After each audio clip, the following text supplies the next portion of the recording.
Hello viewers, எல்லாருக்கும் வணக்கம். நம்ம இந்த வீடியோவில் 8th February 2024 மார்க்கெட் அப்டேட்டை பார்க்கலாம். அப்புறம் ஸ்டாக்ஸ் எஸ்பிஐ, பவர் கிரிட் கார், பிபிசிஎல் இதெல்லாம் இதுக்காக ரேலி ஆச்சுது.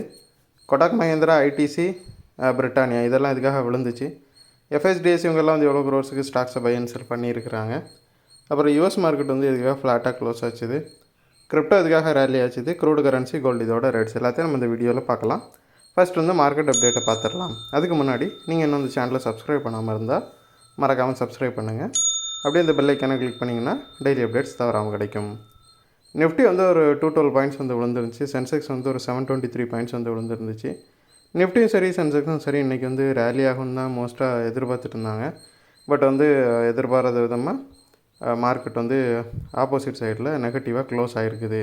அதுவும் ஒரு 1% அளவுக்கு ரெண்டுமே வந்து க்ளோஸ் ஆகிருக்குது. அப்புறம் ஸ்டாக்ஸாக பார்த்தோம் அப்படின்னா எஸ்பிஐ வந்து ஒரு 24 பாயிண்ட் வந்து ரேலி ஆகிருக்குது. ஸோ அதுக்கு ரீசன் என்னென்னு பார்த்தோம் அப்படின்னா அவங்க எஸ் பேங்கில் ஒரு 5000 கோடியிலேருந்து 7000 கோடிக்கு ஒருத்தான ஸ்டாக்கை வந்து செல் பண்ண போகிறதா ஒரு நியூஸ் வந்து இருந்துச்சு. அதனால் எஸ்பிஐ வந்து பயங்கரமாக ரேலி ஆச்சுது. ஆனால் அதுக்கப்புறம் எஸ் பேங்க் என்ன சொல்லியிருந்தாங்கன்னா அந்த மாதிரி ரிப்போர்ட் எல்லாமே வந்து ஃபால்ஸு, அந்த மாதிரி எஸ்பிஐ வந்து எதுவும் ஸ்டாக்ஸை விற்கிறதா இல்லை அப்படின்ட்டு எஸ் பேங்க் வந்து மறுத்திருந்தாங்க. அதுக்கப்புறம் கொஞ்ச நேரத்துக்கு அப்புறம் பார்த்திங்கன்னா எஸ்பிஐயுமே வந்து அதை சொல்லியிருந்தாங்க. அதாவது அந்த மாதிரி ஸ்டாக்ஸை விற்கிறதா எங்களுக்கு எந்த ஐடியாவும் இல்லை அப்படிங்கிறத சொல்லியிருந்தாங்க. பட் இந்த நியூஸ்னால் எஸ்பிஐ ரேலியானதாகவே தான் இருந்துச்சு. அப்புறம் பவர் கிரிட் கார் இப்போ பார்த்தோம் அப்படின்னா ஒரு 8 பாயிண்ட்ஸ் வந்து ரேலியாக இருந்துச்சு. அவங்களோட Q3 ரிசல்ட் வந்து இருந்துச்சு. அதில் நெட் ப்ராஃபிட் வந்து 10.5% வந்து இன்க்ரீஸ் ஆகிருந்துச்சு. 4028 கோடியாக இருந்துச்சு நெட் ப்ராஃபிட்டு. எஸ்டிமேட்ஸை விட இது வந்து நல்ல ரிசல்ட்டாகவே வந்துருந்துச்சு. அப்புறம் பிபிசியில் பார்த்தோன்னா ஒரு 18 பாயிண்ட் வந்து ரேலியாக இருந்துச்சு. ஸோ அதுக்கு காரணம் என்னென்னு பார்த்தோம்னா அவங்க வந்து பெட்ரோநெட் எல்என்ஜி கூட வந்து ஒரு ஜாயின்ட் வெஞ்சர் போட்டிருக்கிறாங்க. அது மூலமாக வந்து கத்தார் எனர்ஜி கூட வந்து ஒரு 20 வருஷத்துக்கான பார்ட்னர்ஷிப்பை வந்து ரினியூ பண்ணியிருக்கிறாங்க. அப்புறம் கொடாக் மஹேந்திராவை பார்த்தோம் அப்படின்னா அவங்களோட Q3 ப்ராஃபிட் வந்து நல்லா வரலை. ஸோ அதனால் பார்த்திங்கன்னா அது ஒரு 3 வாரமாக வந்து விழுந்துகிட்டே தான் இருந்துச்சு. எந்த பாசிட்டிவ் மூமெண்ட்டத்தையும் காட்டல. ஸோ இப்போ என்ன நியூஸ் என்னென்னு பார்த்தோம் அப்படின்னா ஜூரிக் இன்சூரன்ஸ் வந்து ஒரு 70% ஸ்டேக்கை வந்து கொடாக் மஹேந்திராவில் பை பண்ணுறதுக்கு சிசிஐ வந்து பெர்மிட் பண்ணியிருக்கிறாங்க.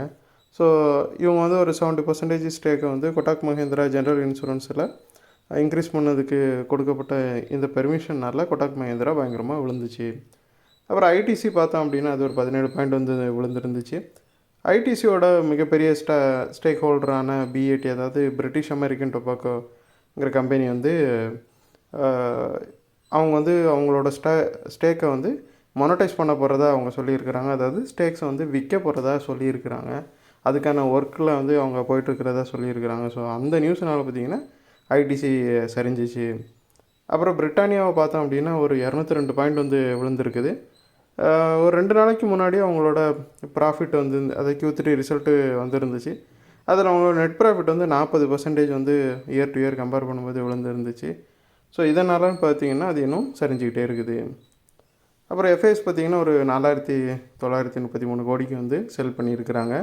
அவங்க வந்து 2வது கண்டினியூஸ் டேவாக செல் பண்ணுறாங்க. டிஏஎஸ் வந்து 3வது கண்டினியூஸ் டேவாக பை பண்ணியிருக்கிறாங்க. அவங்க ஒரு 5512 கோடிக்கு பை பண்ணியிருக்கிறாங்க. ஸோ எஃப்ஐஎஸ்க்கு எகென்ஸ்டாக டிஎஸ் வந்து இந்த அளவுக்கு பெரிய பையை பண்ண பரவுமே மார்க்கெட் வந்து மிகப்பெரிய அளவில் விழுந்திருக்குது. அப்புறம் யூஎஸ் மார்க்கெட்டை பார்த்தோம் அப்படின்னா டவ் வந்து ஒரு 48 பாயிண்ட்டும், S&P 500 ஒரு 2 பாயிண்ட்டும், நாஸ்டாக் வந்து ஒரு 37 பாயிண்ட் வந்து ரேலியாக இருக்குது.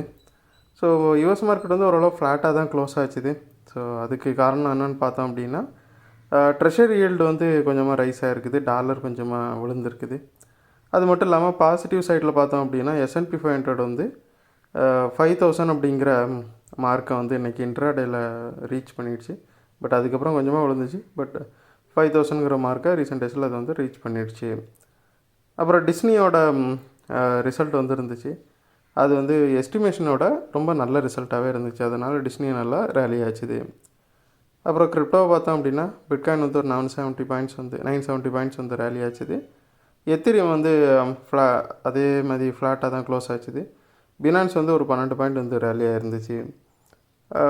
கிரிப்டோவில் என்ன நியூஸ்ன்னு பார்த்தோம் அப்படின்னா அது ரீசெண்ட் டேஸில் 45,000 முறையாக தாண்டி இருக்குது.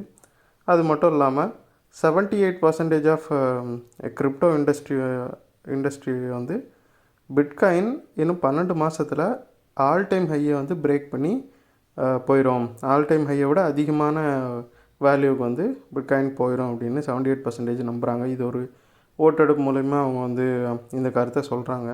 ஸோ இந்த ரிப்போர்ட் வந்ததுனால கிரிப்டோ வந்து கொஞ்சமாக ரேலி ஆச்சுது.